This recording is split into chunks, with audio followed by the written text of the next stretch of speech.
പിന്നെ എന്നെ പറ്റി പറഞ്ഞു, ഞാനത് കാര്യമാക്കുന്നില്ല. എന്തോ വ്യാജനം നാണില്ലണമെന്നൊക്കെ 1.5 വർഷമായിട്ട് ഏത് കാലയാണ് കേരളത്തിന്റെ ആഭ്യന്തരമന്ത്രി? ഇവിടെ മുതൽ കണ്ടോ, ഇതാ ഹൈലൈറ്റ്. 1.5 വർഷമായിട്ട് എനിക്കെതിരെ ഇവിടെയൊക്കെ ഡിവൈഎഫ്ഐയുടെ നേതാക്കന്മാർ കൊടുത്ത ഒരു കേസിൽ തിരിഞ്ഞും മറിഞ്ഞും കിടന്ന എത്ര പോലീസാണ് അന്വേഷിച്ചത്? ക്രൈം ബ്രാഞ്ചിനെ കൊണ്ടുപോകുന്നില്ലേ?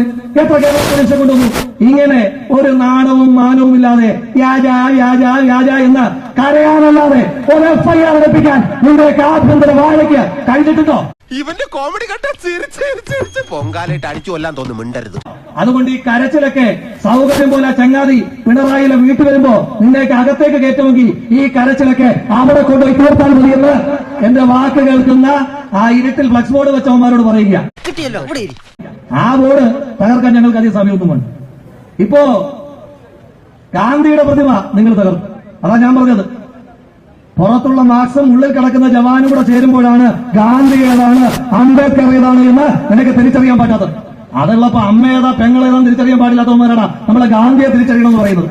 അതുകൊണ്ട് ഒരു കാര്യം പറയാൻ ആഗ്രഹിക്കുന്നു.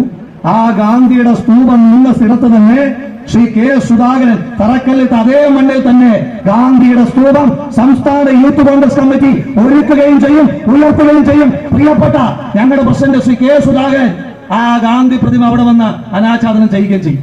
ഇതൊക്കെ തകർക്കാൻ പറ്റുമെങ്കിൽ തകർക്ക്. ജീവിച്ചിരിക്കുന്ന കാലത്ത് ഗാന്ധി നിന്ന് നടത്തിയവന്മാർ, ഗാന്ധിജി നടത്തിയ ക്വിറ്റ് ഇന്ത്യ സമരത്തെ ഒറ്റുകൊടുത്ത പണമെന്ന പത്രം തുടങ്ങിയവന്മാരല്ലേ നിങ്ങൾ? അതുകൊണ്ട് ആ ഗാന്ധി കൊല്ലപ്പെട്ടതിന് ശേഷം നിങ്ങൾ കാണിക്കുന്ന ഗാന്ധിജിന്റെയൊന്നും അത്ര വലിയ അത്ഭുതമായിട്ട് ഞങ്ങൾക്ക് തോന്നുന്നില്ല.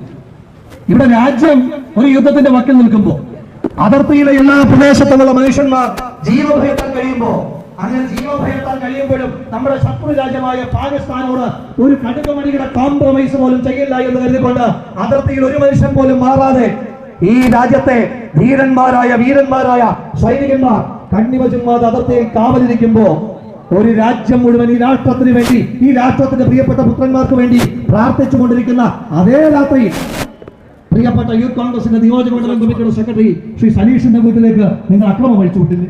ദൈവമേ, മൂർഖനെയാണല്ലോ ചവിട്ടി. അതേ ദിവസം തന്നെയല്ലേ നിങ്ങൾ ഗാന്ധിജിയുടെ പ്രതിമ തകർത്തത്? പഹൽഗാമിന്റെ മണ്ണിൽ വിനോദസഞ്ചാരത്തിന് വേണ്ടി പോയ 29 ഇന്ത്യക്കാർ വെടിയേറ്റ് മരിച്ചു.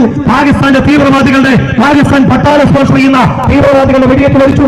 പ്രിയപ്പെട്ട നേതാവേ, ഈ രാജ്യം ഇങ്ങനെ അതിർത്തിയിൽ കണ്ണുക ചുമ്മാതെ കാവൽ നിൽക്കുമ്പോ ഈ രാജ്യം ഒരു യുദ്ധമുണ്ടായാൽ ഈ നാട്ടിലെ ഓരോ പൗരനും ഈ രാജ്യത്തിന് വേണ്ടി പോരാടുവാൻ തയ്യാറായി നിൽക്കുന്ന അതേ ദിവസം നിങ്ങളുടെ മലപ്പട്ടത്തെ CPM-ന്റെ കുറേയേറെ എംബോക്കികൾ എന്താ ചെയ്തത്? അവന്മാര് ഉള്ളിൽ കിടക്കുന്ന ജവാന്റെ ബലത്തിൽ ഗാന്ധിയുടെ പ്രതിമ തകർക്കാൻ പോയില്ലേ? സനീഷിന്റെ വീട് നേരെ അക്രമം അഴിച്ചുവിട്ടില്ലേ?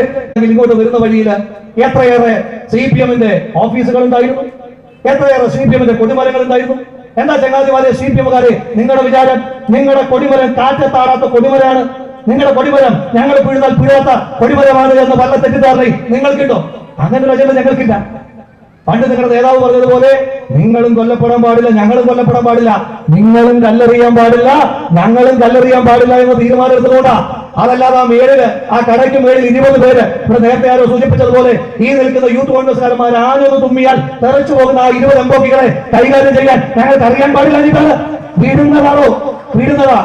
അങ്ങനെ കൈകാര്യം ചെയ്യേണ്ടതല്ല രാഷ്ട്രീയം. രാഷ്ട്രീയം സംവദിക്കാനുള്ളതാണ്, ജനാധിപത്യപരമായ രാഷ്ട്രീയം പറയാനുള്ളതാണ്. അത് കൈക്കരുത്തുകൊണ്ട് നേരിടാനുള്ളതല്ല എന്ന് ഉത്തമ ബോധ്യമുള്ളതുകൊണ്ടാ ഇപ്പൊ ഞങ്ങൾ ആളുകളെ എത്രയാ കൂടുതൽ, ആ ആളുകൾ കൂടുതലുള്ളതിന്റെ അഹങ്കാരവുമായിട്ട് ഞങ്ങൾ നിങ്ങളുടെ പുറകെ വരുന്നുണ്ടോ? അങ്ങനെ ഞങ്ങൾ നിങ്ങളുടെ പുറകെ വന്ന താങ്ങും.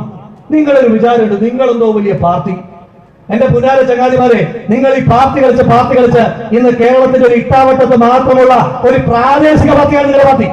നിങ്ങൾ അതിര് കിടക്കുന്നു. ഈ നാട്ടിൽ ഏറ്റവും അധികം മനുഷ്യന്മാരെ കൊന്നൊടുക്കിയ ഒരു പ്രത്യേക ശാസ്ത്രത്തിന്റെ പേരുണ്ടെങ്കിൽ ആ പ്രത്യേക ശാസ്ത്രത്തിന്റെ പേര് കമ്മ്യൂണിസം എന്നാണ്. ഈ ലോകത്തിൽ ഏറ്റവും അധികം മനുഷ്യന്മാരെ കൊന്നിട്ടുള്ള ഏറ്റവും വലിയ നരഭോജികളായ 3 പേരെ എടുത്താൽ അതിന് അഡോൾഫ് ഹിറ്റ്ലർ ഉണ്ട്, ബെനറ്റോ മുസോളിനി ഉണ്ട്, മൂന്നാമതുള്ളത് നിന്റെയൊക്കെ പാർട്ടി ഓഫീസിലെ ചുമലിലിരിക്കുന്ന ചിത്രത്തിലെ നേതാവ് ജോസഫ് സ്റ്റാലിൻ അല്ലേടോ? ലോകത്തിൽ ഏറ്റവും അധികം മനുഷ്യന്മാരെ കൊന്നൊടുക്കിയിട്ടുള്ള നിന്റെയൊക്കെ ദക്ഷിണ കൊറിയയിലല്ലേ, നിന്റെയൊക്കെ ചൈനയിലല്ലേ, നിന്റെയൊക്കെ റഷ്യയിലല്ലേ?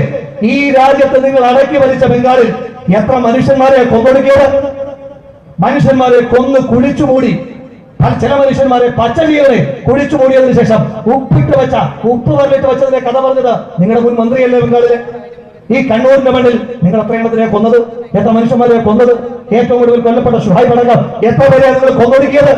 ആ കൊന്നവന്മാർ ഇറങ്ങി സമാധാനത്തിന്റെ രാഷ്ട്രീയം പറഞ്ഞാൽ അതിനെതിരായി കൃത്യമായി പ്രതികരിക്കുവാനുള്ള രാഷ്ട്രീയ ബോധം ഞങ്ങൾക്കെല്ലാം ഉണ്ട്. ഇത്രയേറെ ആൾക്കൂട്ടമായി ഞങ്ങൾ ഇവിടേക്ക് വന്നപ്പോഴും നിങ്ങൾ ഈ പ്രകോപനമെല്ലാം ഉണ്ടാക്കിയപ്പോഴും ഞങ്ങൾ തിരിച്ചു പ്രതികരിച്ചില്ലല്ലോ. ഞങ്ങൾ പ്രതികരിച്ചാൽ നിങ്ങൾ താങ്ങില്ല എന്ന ഉത്തമമായ ബോധ്യം ഞങ്ങൾക്കുണ്ട്, നിങ്ങൾക്കില്ലെങ്കിൽ. അതുകൊണ്ടാണ് പണിക്ക് നിൽക്കാത്തത്.